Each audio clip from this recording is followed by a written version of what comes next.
তারা লূত নবীর বাড়িতে ঢুকছে দেখা ওই পাপিষ্ঠ গুলো ওই পুরুষ দেখা লূত নবীর বাড়িতে আইসা হাজির। আইসা বলছে, লূত তোমার যে দুইজন মেহমান বড় সুন্দর, আমাদের হাতে তুলে দাও। লূত আলাইহিস সালাম বলল, তোমরা আমার ইজ্জত নষ্ট করছো কেন? মেহমানের অসম্মান মানি আমার অসম্মান। আমার মেয়ে আছে, চাইলে বিয়ে করে মেয়ে নিয়ে যাও, তোমরা মেহমানের গায়ে হাত দিও না। তখন ওই মেহমান দুইজন শুনে লূত আলাইহিস সালামের কানের কাছে এসে চুপি চুপি বলে, হুজুর আপনি টেনশন করেন না, আমরা আল্লাহর ফেরেশতা, তারা আমাদের কিচ্ছু করতে পারবে না, বরং আজকে তাদের সাথে ফয়সালা হয়ে যাবে, ফয়সালার জন্য আল্লাহ পাঠাইছে। বরং আপনার প্রতি আল্লাহর অর্ডার হলো, মাগরিব যখন হবে, সূর্য যখন ডুবে যাবে, যারা আপনার সাথে একমত, কালেমা পড়েছে, ঈমান এনেছে, ভালো মানুষ যে কয়জন আপনার দাওয়াত নিয়েছে, ওই কয়জনকে সঙ্গী করে আপনি আপনার এলাকা ছেড়ে চলে যান, বাকিরা থাকুক, তাদের সাথে আমাদের ফয়সালা হবে। আল্লাহ বলছে আপনি চলে যেতে, তবে ইল্লামরাতাহু, আল্লাহ বলছে তার বউকে যেন সাথে না নেয় বলে দিও, কানাত মিনাল গাবিরিন, লূতের বউ তারা পশ্চাৎগামী লোকদের সাথে থেকে যাক, লূত নবীকে বলিও বউ যেন সাথে না নেয়। রাত হলো, লূত আলাইহিস সালাম চলে গেলেন। সকালে রাত দিয়া ভোর রাতে বিকট এক শব্দ তিনি শুনতে পেলেন। সকালবেলা ফিরে এসে দেখেন সেখানে ঘরবাড়ি কিচ্ছু নাই, বিশাল এক সাগর দেখা যায়। আল্লাহ কোরআনে বলেন, আমতারনা আলাইহিম মাতারা ওয়া আমতারনা আলাইহা হিজারা ফাজআলনা আলিয়াহা সাফিলাহা। কোরআনে বিভিন্ন অঙ্গিকে আল্লাহ বললেন, ওই দুইজন ফেরেশতাকে রাতের গভীরে আল্লাহ বলেছে, ও ফেরেশতারা, মানুষ যেমন কোদাল দিয়া কোপ দিয়া মাটি কাটে, তোমরা দুই ফেরেশতা ওই জমিনের দুই পাশে হাতের আঙ্গুল ঢুকাইয়া দাও, পুরা জমিনটাকে হাতের তালুতে নিয়ে নাও। টোটাল পাপিষ্ঠ গুরু সহ পুরা জমিনটাকে তারা হাতের তালুতে নিল। আল্লাহ বললে, এবার উপরের দিকে আসমানের দিকে তোলো। ওই ফেরেশতা দুইজন হাতের তালুতে করে জমিনটা আসমানের দিকে তুলেছে। আল্লাহ বললাম, তারনা আলাইহা হিজারা, আমি তাদের উপরে পাথরের বৃষ্টি বর্ষণ শুরু করে দিয়েছি। আমতারনা আলাইহিম মাতারা, বৃষ্টির ফোঁটা যেমন পড়ে, পাথর এমন ভাবে বর্ষণ করলাম, সবগুলাকে পশুর চিবানো ভুসি বানায়া দিলাম।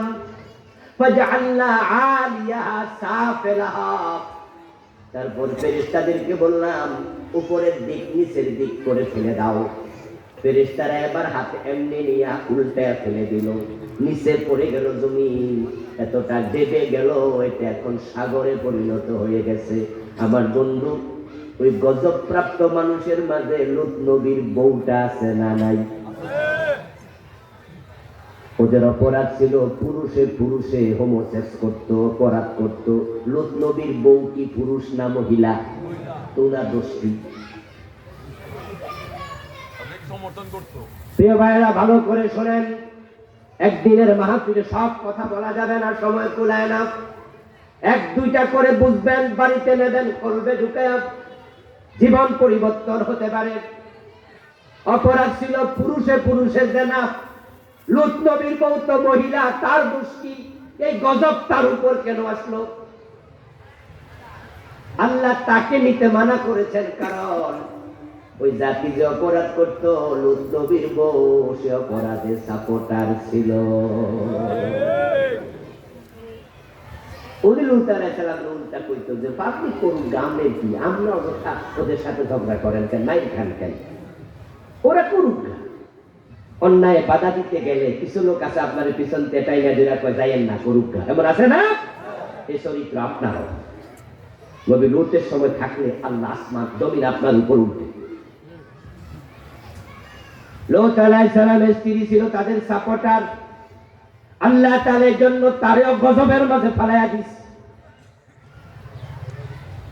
একজন নবী ছিল, নাম শুআয়ব আলাইহিস সালাম। উনার জাতির লোকেরা উনাকে একবার বলেছে, নবী শুআয়ব তুমি যে নবী, তার প্রমাণ কি? শুআয়ব আলাইহিস সালাম বললেন, কি প্রমাণ তোমরা চাও বলো দেখি। হযরত সালেহ আলাইহিস সালাম, শুআয়ব নয়, নামটা একটু চেঞ্জ। সালেহ আলাইহিস সালাম বলল, তুমি যে নবী, প্রমাণ কি? সালেহ আলাইহিস সালাম বললেন, কি প্রমাণ চাও বলো দেখি। তখন সেখানে ছিল একটা পাহাড়ি গিরিপথ, উনি ছিলেন মাঝখানের রাস্তায়। ওই লোকেরা মাঝখানের রাস্তায় দাঁড়ায় কথা বলছে, পাশেও পাহাড়, এ পাশেও পাহাড়। পাহাড়গুলো ছিল পাথরের তৈরি। আরব দেশে পাথরের তৈরি পাহাড়ি দেশ। তারা বলছে, তুমি যদি নবী হও তাহলে পাথরের পাহাড় থেকে একটা উটনি বের করে দেখাও। সালেহ আলাইহিস সালাম সেখানে দাঁড়ায় আল্লাহর কাছে দোয়া করলেন, দোয়া কবুল। সাথে সাথে তারা নিজের চোখে দেখলো, হঠাৎ করে দেখা যায় ওই পাথরের পাহাড় ছিদ্র হয়ে যাচ্ছে, ফেটে যাচ্ছে। কিছুক্ষণ পরে নিজের চোখে দেখে একটা উটনির মুখের দিক বের হচ্ছে। একটু পরে তার গর্দান, একটু পরে তার প্রথম পা গুলো, তারপরে পেট, তারপরে তার পিছনের ব্যাক সাইড, তারপরে উটনিটা ল্যাস সুদ্ধা বেরিয়ে গেল এবং পেট তার অনেক মোটা। বের হয়ে লোকগুলোর সামনে উটনিটা একটা বাচ্চা প্রসব করে দিল। 10 মাসের একটা গাভীর পাহাড় ছিদ্র হয়ে বের হলো। হযরত সালেহ বলেন, এবার কি বিশ্বাস হয়েছে আমি যে নবী? তারা কয়, বড় জাদুকর। নাউজুবিল্লাহ। ওরা তো বাবারে বাবা, তুমি কত বড় জাদুকর। ঈমান আনলো না। সালেহ আলাইহিস সালাম বলছে, শোন, এটা আল্লাহর উটনি, এটার সাথে কোনো বেয়াদবি করবি না, কাফের পাপিষ্টের দল। তোরা তোদের উটকে পানি পান করানোর জন্য যে কোপের মাঝে নেস, আমি আল্লাহর পক্ষ থেকে তোদের জানাইয়া দিলাম, একটা দিন আমার উটনির জন্য নির্ধারণ করে দিবি এবং সেই দিন তোরা নিজেদের উটনিকে পানি পান করাতে পারবি না। আমার কাছে তোরা কেন দাবি করলি? তোরা এই মুজিজা দাবি না করলে তো আমি উট বের হতে আল্লাহকে বলতাম না। যেহেতু নিজেরা চাইয়া নিছস, এখন একদিন উটের জন্য নির্ধারণ কর, সেদিন অন্যকে উট পানি পান করাতে পারবি না। তারা বলল, কি একটা ঝামেলা হয়ে গেল, আমরা 7 দিনে 7 দিন পানি পান করাতাম, সেখানে তো অ্যাভেলেবেল পানিও নাই, মরুদ্যানের কোপে পানি। এখন উনার উট মাত্র 2টা, একটা হলো মা আর একটা হলো বাচ্চা, এই দুটার জন্য পুরা একদিন শেষ। এটা কেমন কথা? বরং এই উটনি গারে মাইরা আল্লাহ। এখন উটনি মারার সিদ্ধান্ত নিল 9 জন লোক মিলে। কোরআনে আল্লাহ বলেন, কানা ফিল মাদিনাতি 9 রাহাতিন ইউফসিদুনা ফিল আরদি ওয়া লা ইসলিহুন। জমিনের মাঝে তৎকালীন যুগে 9 জন ছিল শহরে বড় সন্ত্রাসী।